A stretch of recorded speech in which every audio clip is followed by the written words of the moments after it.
मो शुभलक्ष्मी स्वाई सभापति Odisha pharmacy officer service association. आज आम 26तम वार्षिक सम्मेलनी रमादेवी यूनिवर्सिटी ऑडिटोरियम रे अनुष्ठित हो जाइछि। एथिरे हमर माननीय स्वास्थ्य मंत्री डॉक्टर मुकेश महालिंग महोदय जोग देइथिले। एथिरे हमर प्रोफेशनली कोन हेई परिबो, आमे लोकन को केमती स्वास्थ्य सेवा अधिक रु अधिक पहुंचेई परिबो एवं हमर कोन कोन समस्या रहउछि ता ऊपर माननीय स्वास्थ्य मंत्री अवगत हेले एवं हमर जो दाबी समस्या हमर बहुत रहिछि, किंतु हमर जोटा प्रमुख दाबी इनिशियल पे हाइक ता ऊपर माननीय स्वास्थ्य मंत्री आगु अवगत थिले एवं आज निजे हृदयंगम कले जे दरमार असंगति ओडिशा सरकार रे रहिछि एवं से हमको प्रतिश्रुति देकी जाइछन्ती आगामी दिन रे निश्चित हमर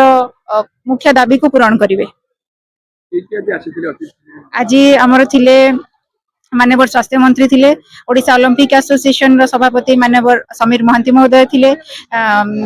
एमिनेंट राइटर श्रीजुक्त कालंदी सामल सर थिले, चिकिटी विधायक मनोरंजन डांसामन सर थिले, पाल्लोड़ा एमएल सर थिले, आमर director of health doctor Mahesh Mohan Panda एवं अन्य मान्यगण्य अतिथि माने हम सहित जोग दैथिले। मो क्षितिश चंद्र पट्टनायक साधारण संपादक ओडिशा फार्मेसी ऑफिसर सेवा संघ। आज आमर भुवनेश्वर रे 26तम वार्षिक सम्मेलनी एवं साधारण परिषद बैठक थिला। एथिरे आमर मुख्य अतिथि माननीय स्वास्थ्य मंत्री ओडिशा सरकार एवं ता सहित आमर स्वास्थ्य निर्देशक एवं बहुत गण्यमान्य व्यक्तित्व आसीथिले जो माने नीति निर्धारक राज्यर। तेणु स्वास्थ्य विभाग रे मोर फार्मासी अधिकारी माने एक जागृत प्रहरी भाव में मेडिकल कॉलेज ठूँ आरंभ कर ग्रामांचल डाक्तखाना पर्यंत साधारण जनता ओडिशार जो निष्पेषित जनता जो मैंने अच्छा कि रोगी सेवा हो सेवा दौरान एवं अहरह दे आसी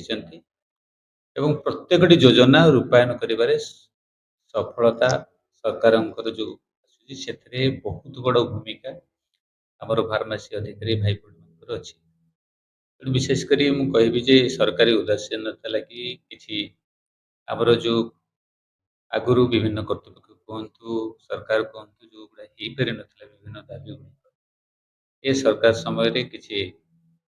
कर्णपात से आमर गोटे बहुत बड़ जोटा दाबी थिला प्रमोशन टा 39 वर्ष पर आम प्रमोशन प्रथम थर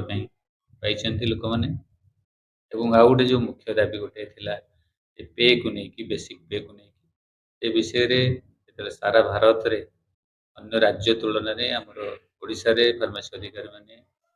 कम पाउछन्ते ता प्रति आमे गोटे कंपैरेटिव स्टेटमेंट देइथिलु एवं ताको मध्य सरकार विचार करिवे बोली स्वास्थ्य मंत्री महोदय कहिसन्ती। निश्चय आउ गोटे लेवल 1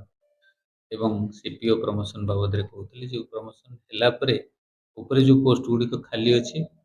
एवं तले जो पोस्ट गुड़िक खाली पदक्षेप नहीं 1108 पोस्टिंग करने कि जारी कर विज्ञप्ति जारी कर सरकारी भाव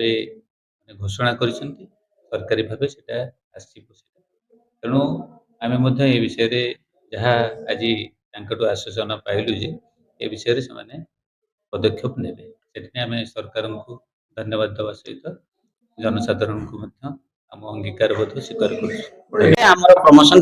जॉब चार्ट भी बाहर से बहुत असंगति अच्छी एवं से असंगति की संघ दूर करने बारंबार सरकार को लेखिकी देती। आजिका डेट रे हमर मुख्य दाबी होची ओडिशार छड़ा बाकी समस्त राज्य केंद्र शासित अंचल रे फार्मासी रो सैलरी PB2 9342 किसी राज्य रे एवं किसी राज्य रे 46 मध्य रही से केंद्र हार रे आमको दरमा दबा आम सरकार आगे दृढ़ जुक्ति रखीचु समस्त प्रकार कंपैरेटिव स्टेटमेंट फाइनेंशियल ऑर्डर सबु स्टेट रे देकी आम रखीचु एवं स्वास्थ्य मंत्री मध्य हमको प्रतिश्रुति देइचंदी कि याको माननीय मुख्यमंत्री मोहन माझी सर सहित कथा ही याको कैबिनेट रे अप्रूवल करी बहुत जल्दी डिमांड मध्य फुलफिल करिवे आउ गोटे डिमांड आमे थिला कि आजिका डेट रे आपण जदि देखिबे सीएससी ठु आरंभ करिकि मेडिकल कॉलेज रे निरामय आगरे लोक लंबा धाड़ी रे ठिया होचंदी आ एसोसिएशन तरफ हमर डिमांड अछि कि सरकार याकु 24 घंटिया सेवा लोकंक मानक पई खोलंतु जो बेस लेवल रे जो फार्मेसी ऑफिसर रो अभाव अछि अधिक रि अधिक लगभग 15,000 रु अधिक हमकु फार्मेसी ऑफिसर बेस लेवल रे दरकार अछि 24/7 रन करेबा पे डीडीसी जाहि कि लोकंकर उपकृत हबा हमर जेति उपकृत कोन हबा हम जानिनु कोन या लोकंक द्वारा बेनिफिट हबो आउ गोटे कहिछु कि जो मेडिसिन देखिबे आपण जे देखिबे विभिन्न गवर्नमेंट हॉस्पिटल रे कोटी गोदाम घरे नाही कोटी सीडी तळे कोटी शॉकिंग एरिया रे मेडिसिन रखा होची गोटे यूनिफॉर्म ड्रग वेयर हाउस प्रति हॉस्पिटल रे पीएससी ठु आरंभ करिकि मेडिकल कॉलेज रे ताकु मध्ये हमें स्टैटिस्टिकल साइंटिफिक वे रे देइछु जोटा कि सरकार ताकु मध्ये विगत दिन रे प्रति मेडिकल कॉलेज रे यूनिफॉर्म ड्रग वेयर हाउस निरामय केंद्र खोलिबे बोली हमर आशा अछि एवं या मध्ये माननीय मुख्यमंत्री हमकु प्रतिश्रुति देइचंती यह आमे मुख्यमंत्री का माननीय छात्र मंत्री का आगे आज यही मेन डिमांड जहाँ लोकों बेनिफिट हम ताको आमे रखिछु एवं माननीय मुख्यमंत्री हमकु प्रतिश्रुति देइचंती